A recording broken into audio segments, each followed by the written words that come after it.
नमस्कार दोस्तों, मैं देवेश चौहान स्वागत करता हूं मेरे YouTube चैनल पे। जैसा कि हम लोग छत्तीसगढ़ में आने वाली टीचर की वैकेंसी के लिए पेडालॉजी की क्लासेस सीरीज चला रहे हैं, ठीक है, जिसमें 2 क्लासेस अपन कंप्लीट कर चुके हैं। पहला क्लास था वृद्धि एवं विकास और दूसरा क्लास था वृद्धि एवं विकास के सिद्धांत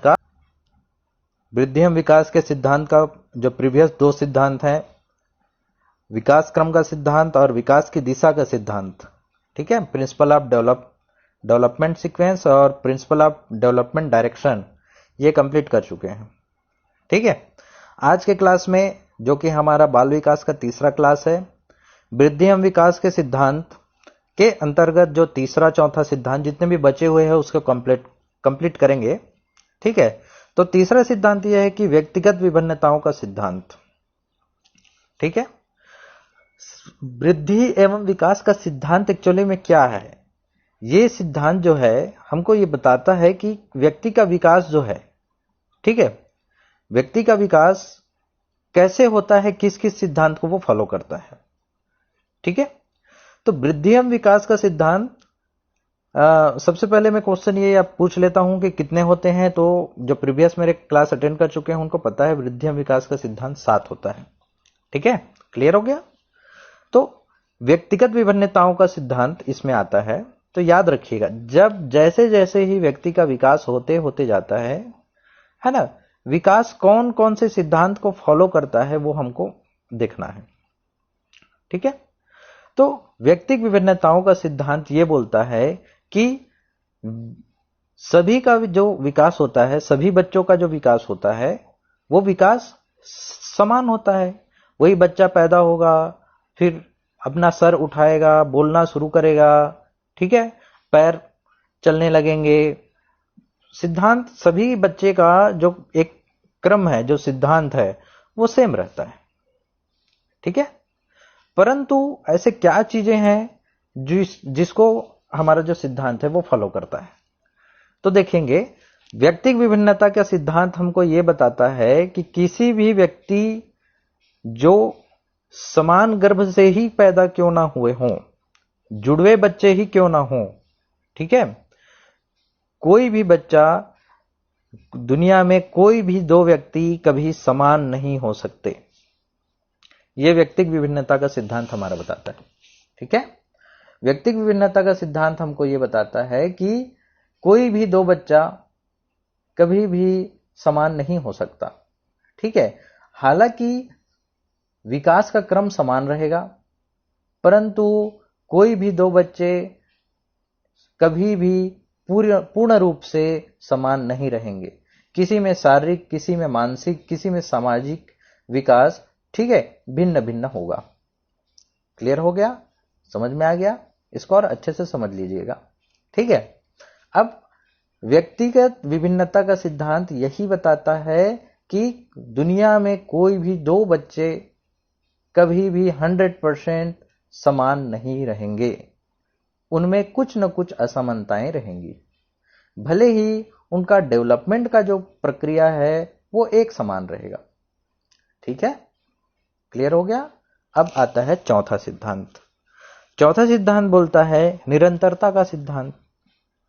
तो वृद्धि एवं विकास मैं आपको पहले कक्षाओं में भी बता चुका हूं। ठीक है, वृद्धि एवं विकास जो है वह एक निरंतर चलने वाली प्रक्रिया है। यहां पे ध्यान देने वाली बात क्या है ये देख लीजिएगा। ठीक है, हमने पिछले क्लास में डिस्कशन कर चुका है कि वृद्धि जो है उसको क्या, वृद्धि किसको बोला जाता है? मात्रात्मक विकास, फिजिकल विकास को बोला जाता है, जो एक एज पे जाके रुक जाती है। क्लियर हो गया?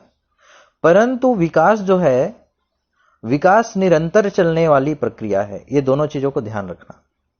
क्वेश्चन ऐसे पूछ सकता है, वृद्धि एवं विकास कैसी प्रक्रिया है? जब दोनों एक साथ पूछे तो हम उसको बोल सकते हैं कि निरंतर चलने वाली प्रक्रिया है, जो बच्चे के पैदा होने से प्रारंभ होती है और जब तक बच्चा मर नहीं जाता या व्यक्ति की मृत्यु नहीं हो जाती तब तक वह प्रक्रिया चलती रहती है। ठीक है, परंतु अगर अलग अलग पूछे वृद्धि कैसी प्रक्रिया है? तो वृद्धि एक चलायमान सतत प्रक्रिया है, परंतु वो एक स्टेज पे जाके वो क्या हो जाएगी? रुक जाएगी वृद्धि। ठीक है। बट विकास एक ऐसी प्रक्रिया है जो निरंतर चलती रहेगी। समझ में आ गया? ठीक है, आगे देखते हैं। निरंतरता का सिद्धांत जो है, विकास की प्रक्रिया निरंतर चलती है। अच्छा, इसमें जो परिवर्तन होते हैं, विकास होता है तो क्या होगा? डेवलपमेंट होगा। आदमी अकुशल से कुशल होगा, ठीक है, अपरिपक्व से परिपक्व की तरफ जाएगा। ठीक है, लेकिन जो परिवर्तन होता है ना, वो अचानक नहीं होता, धीरे धीरे धीरे धीरे करके होता है। ठीक है, तो यही चीज आपको अब इस बुक में लिखा हुआ है, देख लीजिएगा। आयु बढ़ने के साथ शरीर की वृद्धि जो है वो रुक जाती है, परंतु जो विकास है आपका सोशल, मेंटल, ठीक है, जितने भी सामाजिक, आर्थिक विकास है, मनोवैज्ञानिक विकास है, वो कंटिन्यू होते हैं। ठीक है, क्लियर हो गया? अब आगे देखते हैं।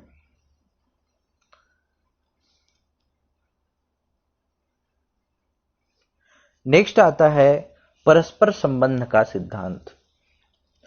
बच्चे में विकास जो होता है, वृद्धि एवं विकास जो होता है बच्चे में, वह किस प्रकार होता है?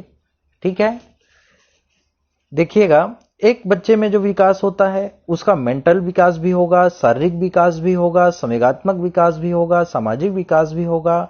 सारे विकास एक बच्चे में होते हैं और सभी एक दूसरे से क्या है? कोरिलेटेड है, संबंधित है। यदि बच्चा अकुशल है, मानसिक रूप से स्वस्थ नहीं होते, उसका मेंटल जो संवेगात्मक विकास है वो कमजोर होगा, वो समाज में अच्छे से वर्क नहीं कर पाएगा। ठीक है, उसका शरीर अगर स्वस्थ नहीं है, ठीक है, तो वो समाज में अच्छे से वर्क नहीं कर पाएगा। समझ आ रहा है? ठीक है, व्यक्ति का जो विकास होता है वो सब एक दूसरे से जुड़ा रहता है। उदाहरण के लिए आप क्या समझेंगे? मान लीजिए किसी व्यक्ति का शरीर जो है वो अकुशल है, ठीक है, तो क्या होगा? सोच के देखिए।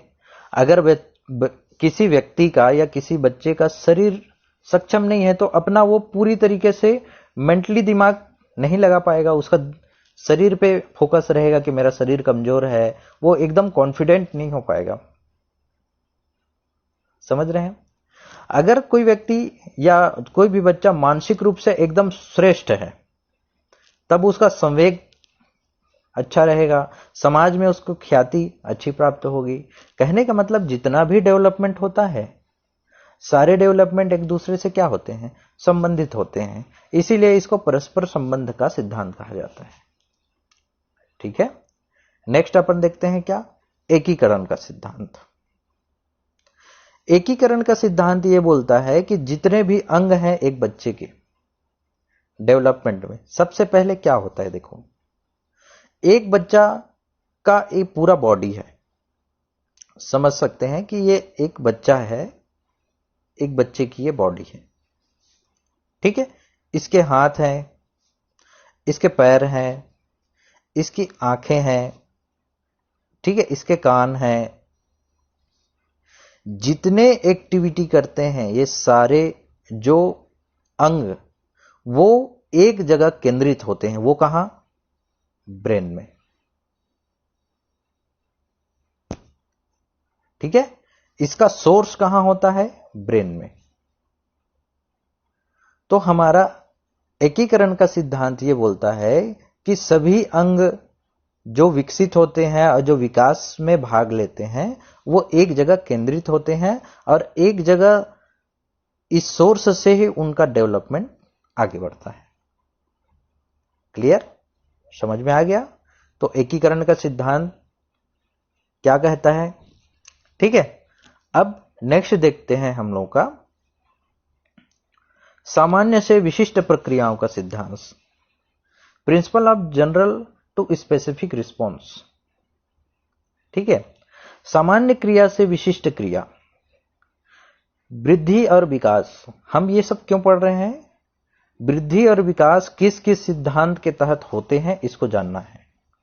ठीक है, तो जब कोई बच्चा वृद्धि करता है या बड़ा होता है, जब कोई बच्चा, ठीक है, बड़ा होता है तो उसके साथ साथ उसका डेवलपमेंट होता है। ठीक है, तो जब बच्चे का डेवलपमेंट होता है तो किस प्रकार होता है आप देखिएगा। ठीक है, एक बच्चा जो है जब छोटा सा रहता है, उसको बोलिए कि एक इस प्रकार का कोई बर्तन है, इसको उठाओ। बच्चा चलते चलते आएगा और देखना पूरे बॉडी का इस्तेमाल करके दोनों हाथ से ऐसे उसको पकड़ेगा। कहने का मतलब स्टार्टिंग में एक बच्चा पूरे बॉडी का इस्तेमाल करेगा। क्लियर हो गया? फिर जैसे जैसे वो बड़ा होते जाएगा, ठीक है, बड़ा होते जाएगा तो वो क्या करेगा, धीरे धीरे पूरे बॉडी का इस्तेमाल कर रहा था, वो अपने केवल हाथों का इस्तेमाल करने लगेगा। अपने हाथों का इस्तेमाल कर रहा था, वो धीरे धीरे केवल अपने उंगलियों का इस्तेमाल करने लगेगा। कहने का मतलब वह अपनी सामान्य अवस्था से अपने विशिष्ट अवस्था की तरफ जाएगा। ठीक है, तो विकास इस प्रकार से होती है कि व्यक्ति जो है अपने सामान्य कंडीशन से, सामान्य क्रिया से विशिष्ट क्रिया की तरफ जाता है। ठीक है, तो अभी तक की क्लास में हम देख चुके हैं क्लास नंबर 1। जो नहीं देखे हैं, प्रीवियस जितने भी क्लासेस हैं उनको देखें, क्योंकि हमारा एक ये सीरीज चल रहा है, पूरा पेडालॉजी को इसमें अपन कंप्लीट करेंगे और पूरा सिलेबस को कंप्लीट करने की कोशिश करेंगे। तो प्लीज प्लीज जो जो डेडिकेटेड रूप से तैयारी कर रहे हैं, ठीक है, वो सब्सक्राइब जरूर करें, लाइक करें, कमेंट करें, ताकि हमें मोटिवेशन मिले और हम कंप्लीट सिलेबस को अच्छे से करें और आपके सफलता में हमारा योगदान रहे। ठीक है, तो अभी हमने जो 7 प्रिंसिपल होते हैं वृद्धि एवं विकास के, उसको कंप्लीट कर लिया है। ठीक है, अब आगे के क्लासेस में हम देखेंगे कि विकास के क्या कारण होते हैं। ठीक है, विकास के कारण और आपका विकास को प्रभावित करने वाले कारक। Thank you so much. Please like करें, कमेंट करें एंड सब्सक्राइब करें। ठीक है, ताकि अपना हम सिलेबस, अपना एफोर्ट अच्छे से दे पाएं, सिलेबस को अच्छे से कवर करें। ठीक है, आप लोगों से कोई अपेक्षाएं नहीं है, बस यही है कि आप हमारे चैनल को प्रमोट कीजिएगा।